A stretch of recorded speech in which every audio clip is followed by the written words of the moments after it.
Técnico se despede após jogo do Brasileirão. Cria do Ninho do Urubu a caminho do Bahia. Gerson como titular e o Wesley começando no banco de reservas. Essas e outras notícias aqui agora no seu canal Paraquedista Rubro-Negro.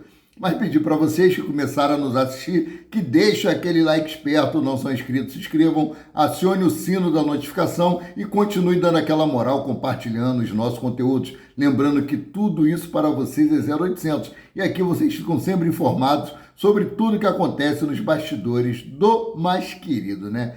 Vamos para as informações. O elenco do Flamengo faz o último treino da semana hoje, quinta-feira. O elenco se apresenta às 9 horas da manhã, o treino está previsto para começar às 9 horas e 30 minutos. Por que o último treino da semana? Porque o elenco rubro-negro receberá folga na sexta, no sábado, no domingo, se reapresentando na segunda-feira, na parte da manhã, para dar continuidade aos trabalhos visando o jogo de estreia do Campeonato Brasileiro contra o Internacional de Porto Alegre, que acontecerá no sábado, no Maracanã, às 21 horas e 30 minutos.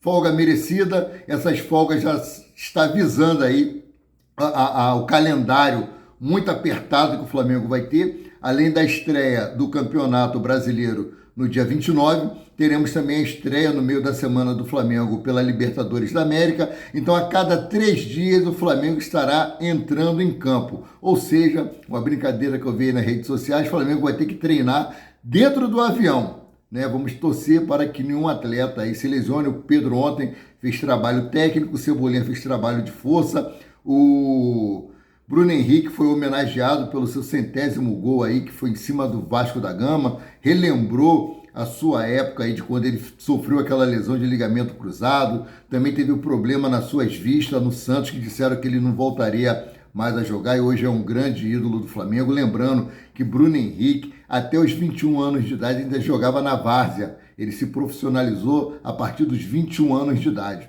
Então, é uma história muito linda, muito rica de detalhes, né? Ele chorou ali, falou que seu maior amigo dentro do Flamengo não é o Everton Ribeiro, muito menos Gabigol, mas sim o Rodilindo, né? Falou sobre a amizade dele, chorou. Uma homenagem que eu acharia que deveria ser melhor por tudo que o Bruno Henrique representa para o Flamengo, né? Mudando aqui de assunto, cria do Flamengo a caminho do Bahia. Lucian assina contrato com o Bahia até dezembro de 2027 e terá multa rescisória de 100 milhões de euros, cerca de 600 milhões de reais.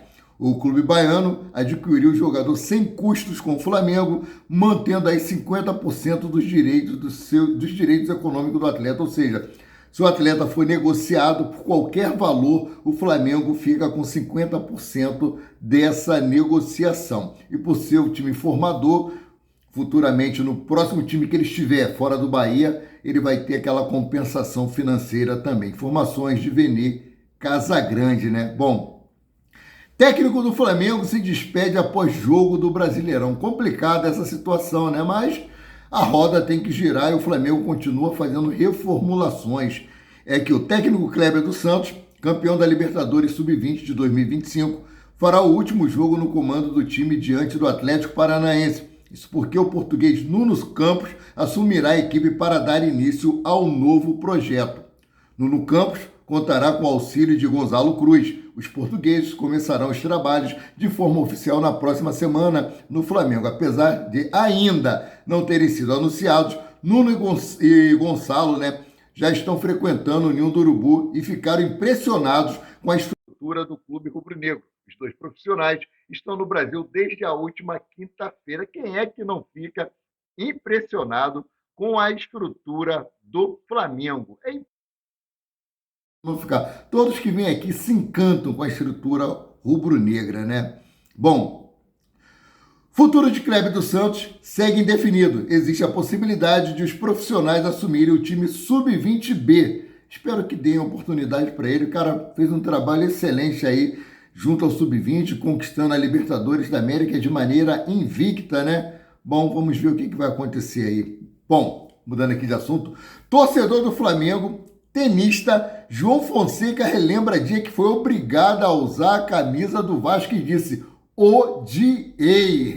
Meus queridos, João Fonseca tem sido um dos principais nomes do esporte brasileiro nos últimos meses. Rubro-negro de coração, o jovem de 18 anos comentou sobre o episódio ao vestir uma camisa do Vasco. Dessa forma, torcedor do Flamengo tirou todas as dúvidas e mencionou que foi cobrado e zoado pelos seus amigos. Ele foi obrigado a usar essa camisa do Vasco da Gama e eu vou explicar aqui o porquê, o motivo, né? Vamos lá para as falas de João Fonseca, abre aspas.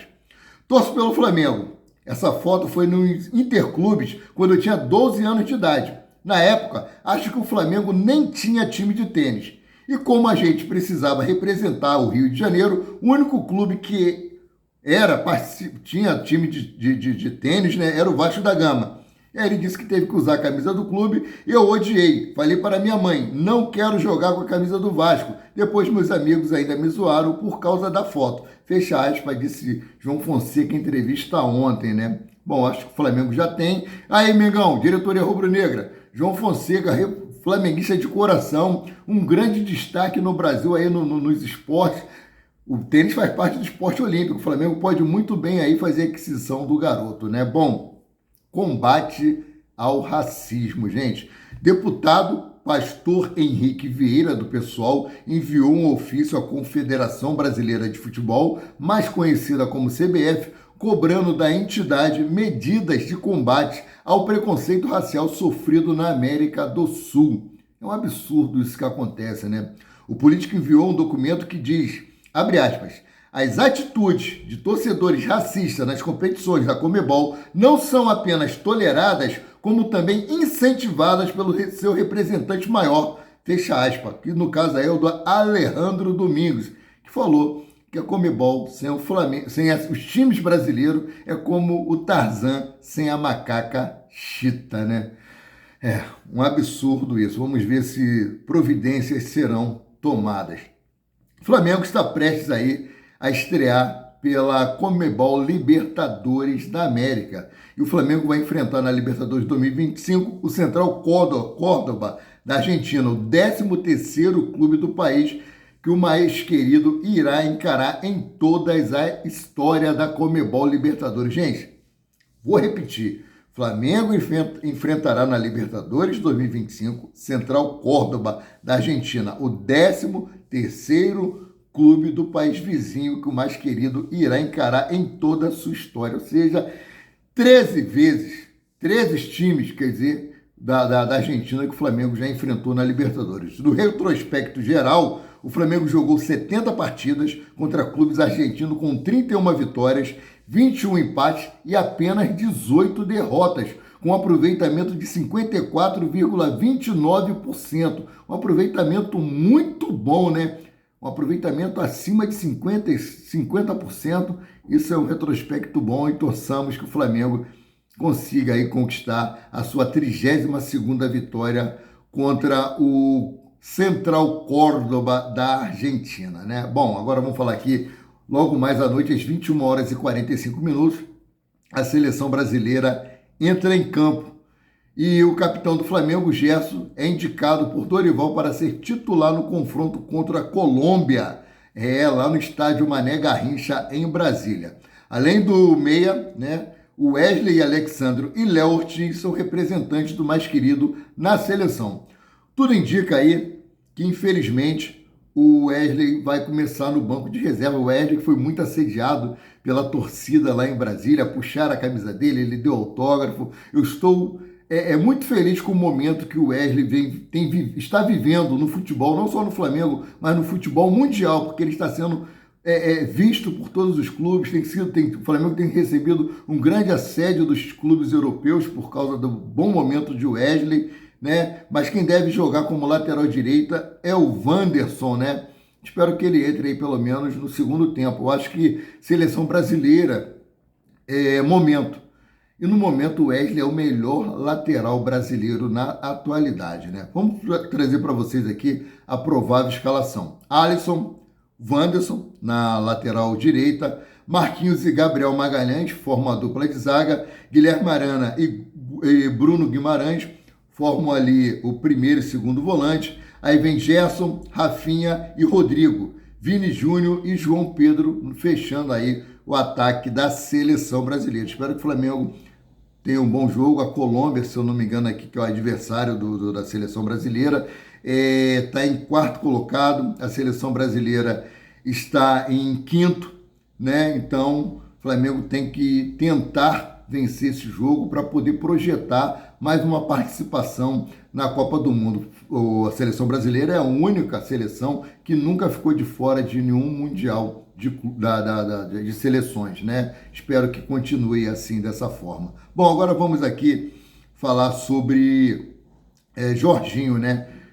Jorginho, que chegou ao Rio de Janeiro ontem, né? Falou que está de férias, veio aqui curtir, mas segundo informações da jornalista Raíssa Simplício, o atleta visitou ou visitará o CT1 do Urubu e vai conversar com José Boto, tá? Para poder ser apresentado o projeto que tem para ele no Flamengo, tá? E também aí uma possível assinatura de um pré-contrato. O pessoal fica, mas esse papo tá chato, já virou novela. Sim, é novela, mas a nossa função aqui é trazer as informações atualizadas para vocês. E a informação de momento é que sim, ele irá se reunir com o José Boto no CT1 do Urubu. E o Everton da Inglaterra, time a qual ele pertence, sabe dessa visita dele ao CT1 do Urubu. É uma visita autorizada, porém não pode ser feita imagens, porque ele está vinculado a um outro clube e não pode ser mostrado ao lado da marca do Clube de Regatas do Flamengo, tá? Mas tudo indica que sim, Jorginho será o novo atleta do Flamengo. E, mediante aí, né, essa possível chegada do ítalo brasileiro, José Boto, em entrevista ao Vene Casagrande, explicou como o atleta pode jogar no Flamengo de Felipe Luiz. De acordo com o dirigente, atualmente o Flamengo joga com o que é chamado na Europa de duplo pivô, ou seja, dois volantes que atuam lado a lado, sem definição de quem deve se dedicar mais à marcação, ou seja, todo mundo marca. Vamos para as falas de José Boto. Abre aspas. Naquilo que é o modelo de jogo de Felipe Luiz, existem dois volantes. Não existe um primeiro e um segundo volante. Existem dois volantes que são quase como almas gêmeas que jogam muito par a par. Se o Jorginho vir, é para fazer a função de um desses dois volantes. Não é para o lugar de ninguém, é para acrescentar qualidade àquilo que já temos e é grande. Fecha aspas, disse José Boto. E ele continua aqui, abre aspas. Na Europa, nós chamamos de duplo pivô. Não jogamos com um 6, com um 8. São dois jogadores que sabem jogar. Não há um primeiro volante de marcação. São dois volantes que fazem bem as duas funções. E se vocês pararem para observar, assim que nós jogamos, Nicolas de la Cruz, Eric Pulgar, Alan e Everton Araújo andam sempre lado a lado. São dois volantes. É um duplo pivô que se joga ali e depois joga com um outro meia em um ponto mais à frente. Fecha aspas, finalizou, né? Bom, atualmente, Felipe Luiz vem utilizando 4 atletas na função de que Jorginho atua. São eles Eric Pulgar, Nicolas de la Cruz, Alan, Everton Araújo. No entanto, visando o longo calendário da temporada de 2025, principalmente o Mundial de Clubes, o Flamengo está empenhado em contar com Jorginho, que no momento pertence ao Arsenal da Inglaterra. Então, como eu falei, ontem Jorginho desembarcou no Rio de Janeiro, né? Durante a chegada, o atleta despistou e disse que está aqui a passeio, está curtindo férias por conta aí da data FIFA. Hoje a data FIFA começa oficialmente com jogos aí Flamengo, seleção brasileira entra em campo hoje. E amanhã a seleção equatoriana de Gonzalo Plata entra em campo e também a seleção do Uruguai aí de Nicolas de la Cruz, Georgian de Arrascaeta e o lateral direito Guilherme Varela também entram em campo. Ou seja, o Flamengo tem 8 jogadores à disposição das suas respectivas seleções. Sendo assim, eu, Amaury de Paula Santos, paraquedista rubro-negro, fico por aqui voltando a qualquer momento com mais notícias sobre o rubro-negro mais querido e mais amado do Brasil e do mundo, o Clube de Regatas do Flamengo. Saudações.